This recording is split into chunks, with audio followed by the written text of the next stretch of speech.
Ahora es momento de hablar de diabetes porque hoy es el Día Mundial de la Diabetes, por eso estamos con la doctora María José Ruffinati, ella es presidenta de la Sociedad de Diabetología del Uruguay. Gracias por acompañarnos, doctora. Muchas gracias a ustedes por la oportunidad de difundir y hablar sobre este tema tan importante. Hablemos en un principio de la diabetes. ¿A qué nos referimos con esta enfermedad? La gran mayoría de las personas deben tener una idea, pero nunca está de más refrescarlo.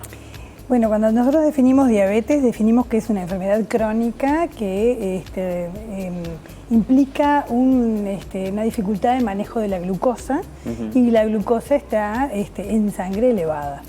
Esa es, digamos, de alguna manera el común denominador de todos los tipos de diabetes, ¿no? La concentración en sangre de glucosa mayor de lo normal. Claro. Y bueno, la glucosa es una sustancia necesaria para la vida. Nosotros la adquirimos en los alimentos habituales, no necesariamente tenemos que comer con azúcar o alimentos dulces para obtener la glucosa, la obtenemos también de los cereales, de la leche, de todos los vegetales, de todos los vegetales, y el organismo la utiliza como energía. Habitualmente cuando consumimos glucosa, el páncreas segrega una hormona que se llama insulina, y esta insulina hace que los niveles de glucosa se mantengan normales. En algunas circunstancias hay pacientes que no responden bien a esa acción de la insulina, y eso está muy relacionado con la obesidad y con la diabetes tipo 2, o la insulina es insuficiente. Y en esos casos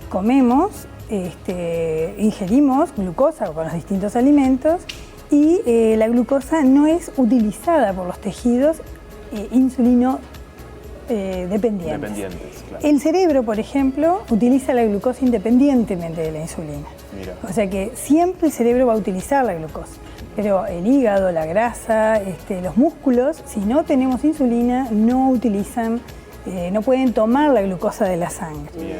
De esa manera la glucosa queda circulando, pero lo peor es que el organismo funciona como que no hubiéramos comido, funciona como si estuviéramos en ayunas y elabora glucosa de sus propios, por un metabolismo que le llamamos alternativo, elabora glucosa, fundiendo grasa, fundiendo músculo y sacando glucosa del hígado, eleva aún más el nivel de glucosa en sangre. Claro. Es una bola de nieve que si nosotros no la diagnosticamos a tiempo y frenamos ese mecanismo, el paciente se siente muy mal. Bien, y bueno, recién hablaba de justo diagnosticar a tiempo, ¿no? Porque también tiene algo que se la llama como enfermedad silenciosa también por momentos, que eso dificulta todo lo que es justamente la detección temprana. Justamente, es una enfermedad que cuando nosotros diagnosticamos la diabetes, nosotros planteamos que en el momento del diagnóstico ya hay un déficit de secreción de insulina, independientemente del tipo de diabetes que sea, excepto la diabetes gestacional, bien, que es otro tema aparte. Pero eso es un mecanismo que empieza mucho tiempo antes y que al principio lo que hay es una resistencia aumentada a la insulina, o sea, una falta de respuesta a la propia insulina. El páncreas actúa compensando eso y aumentando la secreción de insulina, trabajando muchísimo más de lo que debería, y eso genera, si no le prestamos atención, si no nos hacemos un chequeo médico, si no hacemos un carnet de salud, si no detectamos una glicemia que muchas veces no es de valores diagnósticos de diabetes, pero es una glicemia de ayunas alterada, si no hacemos eso, deviene finalmente la historia natural de la diabetes, es que el páncreas llega a un momento que se cansa y ya no segrega la insulina necesaria para mantenernos compensados. Claro. Tenemos diferentes tipos de diabetes. Está la tipo 1, la tipo 2 y la diabetes gestacional. ¿Podemos marcar las diferencias? Sí, nosotros sabemos que el 95% de los diabéticos, de los pacientes con diabetes, son diabetes tipo 2. Un 5 o 10% oscila ese porcentaje en diabetes tipo 1. La diabetes son enfermedades diferentes. Lo que tienen en común es lo que yo decía al principio, es la glucosa elevada en sangre. Claro. El origen de la enfermedad, la causa, la etiología de la enfermedad es diferente. En el diabetes, la persona con diabetes tipo 2, que es la mayoría de la población que tiene diabetes, son pacientes que habitualmente son obesos o que tienen sobrepeso al inicio de la enfermedad y tienen esta condición de resistencia a la insulina. Tienen mucha insulina, a veces los pacientes dicen, pero yo soy hiperinsulinémico. Sí, pero es una insulina que no da el resultado que quisiéramos que dé. ¿Por qué? Porque tiene insulinoresistencia. La insulinoresistencia es lo que heredamos. Eso, por lo tanto, es lo que habitualmente las familias heredan. Esa insulinoresistencia se puede manifestar en distintos momentos. Hay personas que nunca, porque tienen un ambiente, hacen ejercicio, no aumentan de peso y bueno, y no se manifiesta. Y en otras personas que aumentan de peso o están sedentarios o en un embarazo se puede manifestar la insulinoresistencia. Nosotros siempre decimos, cuando pasa esto es porque hay una carga genética para esto. Y estas personas son los diabéticos tipo 2 que no requieren insulina desde el inicio de la enfermedad. No quiere decir que en algún momento no la requieran, porque hay intercurrencias, hay muchísimas circunstancias en las cuales pueden requerir insulina. A veces transitoria, a veces también definitivo. Nosotros siempre decimos, tenemos que utilizar las herramientas más adecuadas para el paciente individual que tenemos enfrente. Si la insulina es la insulina, y la insulina es una hormona, la hormona de la vida. Teníamos una señora diabética muy querida que siempre decía, la insulina es la hormona de la vida, y es cierto. Lo que hacemos en las personas con diabetes tipo 2, en el tratamiento, estimulamos la disminución de la resistencia a la insulina, para que con su propia insulina, con la que segrega su páncreas, pueda mantener los niveles de glicemia normales. Y tratando de que el páncreas, poner en reposo ese páncreas, no exigirle de más. Por lo tanto, el ejercicio mejora la resistencia a la insulina, el descenso de peso mejora la resistencia a la insulina, y hay fármacos que también lo hacen. Pero los fármacos solos no hacen magia. No hacen magia, claro. Nosotros siempre insistimos en los cambios de hábitos, ¿no? El ejercicio, el plan de alimentación, que no le decimos dieta tampoco, porque Bien. Lo que tenemos que hacer es cambiar hábitos. Cambiar de hábitos. No es hacer una dieta como hacemos una dieta para la enterocolitis, 10 días, 4 días, 5 días, no. Esto es un cambio. Cuando nosotros tenemos una prediabetes o un riesgo aumentado de diabetes porque tenemos familiares con diabetes, tenemos que tomar conciencia que tenemos que tener hábitos saludables. Bien. Sí, sin lugar a dudas. Y si hablamos de nuestro país, ¿no? Si lo llevamos a Uruguay en cuanto a números, ¿cómo estamos? La última encuesta que tuvimos, que fue en el año 2014, de enfermedades no transmisibles, estábamos en un 6,5-7% de pacientes con diabetes y un 12 o 13% de pacientes con sobrepeso, obesidad y riesgo de diabetes. Bien. En este momento no tenemos números, no se ha hecho otra encuesta con esas cualidades. Pero sí tenemos números, el año pasado, fue en el 2021, estamos perfecto. Con la pandemia se lograron un número de pacientes reportados como diabéticos desde los prestadores asistenciales y ese número llegó a 153.000. Se estima que hay más, se estima que hay un tercio de pacientes, un tercio más, de esos, que hay como 50.000 personas aproximadamente que pueden tener diabetes y no saben. Y aún no lo saben, claro. Y también ha aumentado la diabetes en niños, que antes era una enfermedad que aparecía en la vida adulta o después de los 40 años en base a la obesidad infantil. Bueno, me faltó hablar de la diabetes tipo 1, que es la que aparece en los niños y adolescentes. Pero esa es genética 100%. Esa no es genética, es autoinmune. Tiene un componente genético, pero no es tan claramente hereditario como la tipo 2. Sí hay genes relacionados con la diabetes tipo 1, pero no son tan claros esa descendencia de genes como la diabetes tipo 2. En los pacientes, los niños que debutan con diabetes, la mayoría de las veces debutan con diabetes tipo 1, que es una diabetes donde muy florida, con muchos síntomas y que aparece de un día para otro. ¿Y por qué? ¿Y qué pasó? ¿Qué hizo de mal? Que siempre las madres preguntan o los padres preguntan, ¿y qué pasó? ¿Qué hicimos mal que aparece? No, apareció.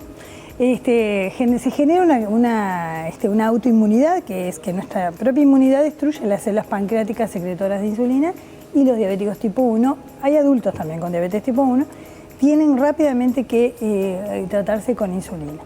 Lo que tristemente está pasando es que antes la diabetes tipo 2 era siempre del adulto. Ahora vemos diabetes tipo 2 en niños y adolescentes relacionados con la obesidad y con el sedentarismo. Claro. Que eso en los niños, la obesidad en los niños vino aumentando francamente en los últimos años, tiene que ver con las con la alimentación, tiene que ver con los malos hábitos, el sedentarismo, ¿no?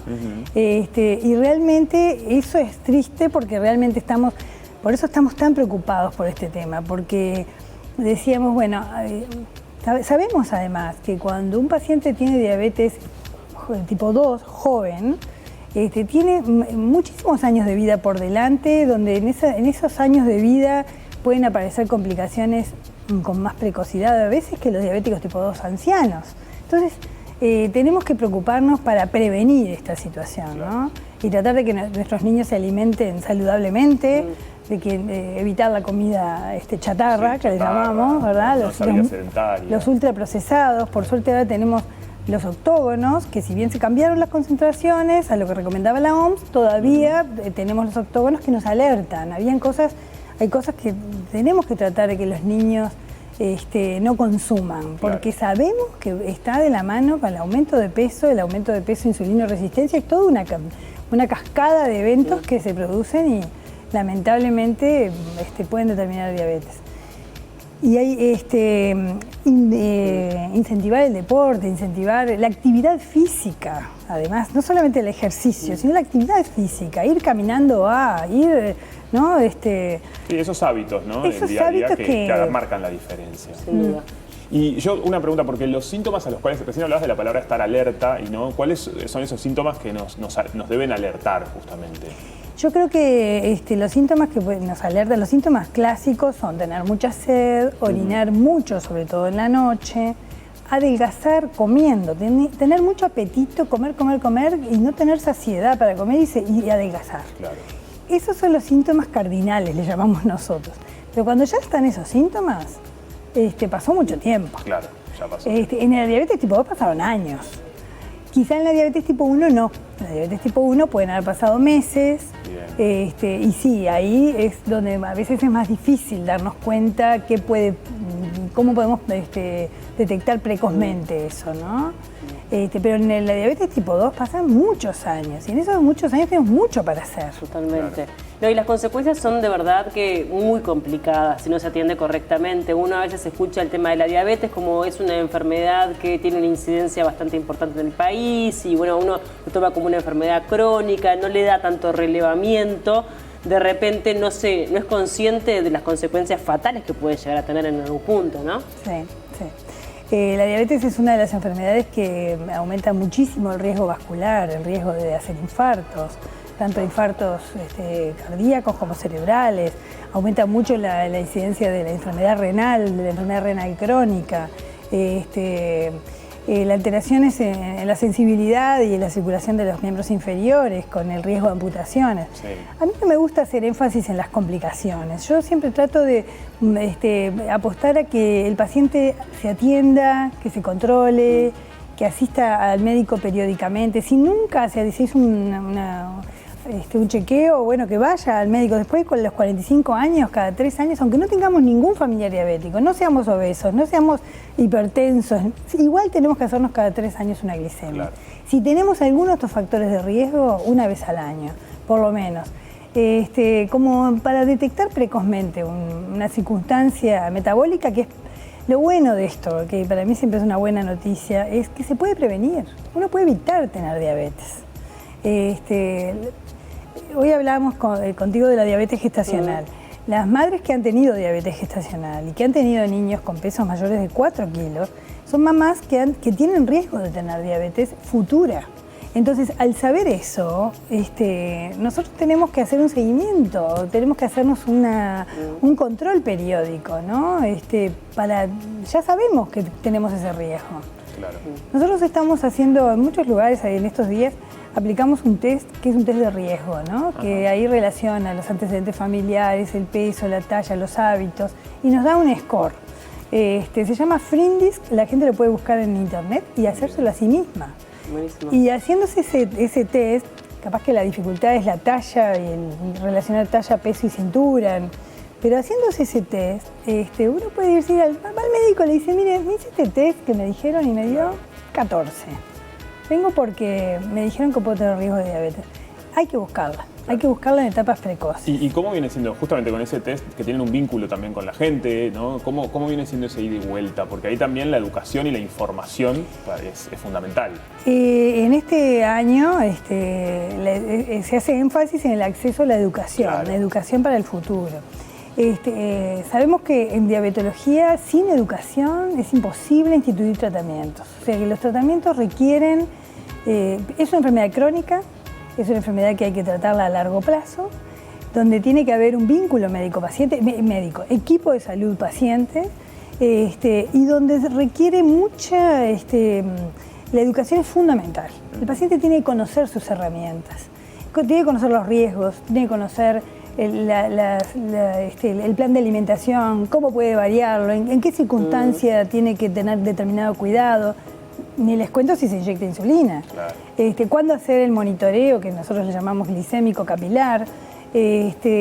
Todo eso tiene que acordarlo con el equipo de salud. Cada paciente es uno. No, a veces mi vecina toma tal cosa y cada paciente es uno, cada uno va a tener un tratamiento específico que va a ser el mejor para él, que lo tiene que conversar con su equipo de salud. Bien, o sea que este año está sobre todo enfocado en la difusión y en la educación para que la gente se haga los controles necesarios, porque seguramente haya un montón de personas que no están diagnosticadas al día de hoy. Ustedes tienen esa consideración, ¿verdad? Sí, cómo no, existe, lo hay. Por suerte tenemos las asociaciones de pacientes, que también colaboran mucho con el sistema de atención en cuanto a brindar educación. Con los niños hacen campamentos, ahora el sábado se hizo una correcaminata por la diabetes. Se hacen muchas cosas y se hacen talleres sobre la enfermedad. Invitamos a los pacientes a acercarse a las asociaciones, ¿no? Y hoy hay un montón también de facilidades pensando en eso de los hábitos, ¿no? Al momento de consumir productos sin azúcar o de buscarle la vuelta para hacerlo de una manera más saludable. En eso que tú mencionabas también, no tenemos por qué meternos en la clase de gimnasia, de repente cambiar con hábitos de caminatas, ir hacia un lugar, hacia el otro, ya estamos mejorando la salud, ¿no? Totalmente. Buenísimo. Bueno, doctora, la verdad, un placer tenerla acá en el programa. Muchas gracias a ustedes por darnos esta oportunidad. Invitamos a todos quienes tengan la duda que se hagan el control necesario y si no la tienen también, ¿no? De alguna manera. Muchísimas gracias. Gracias por el tiempo.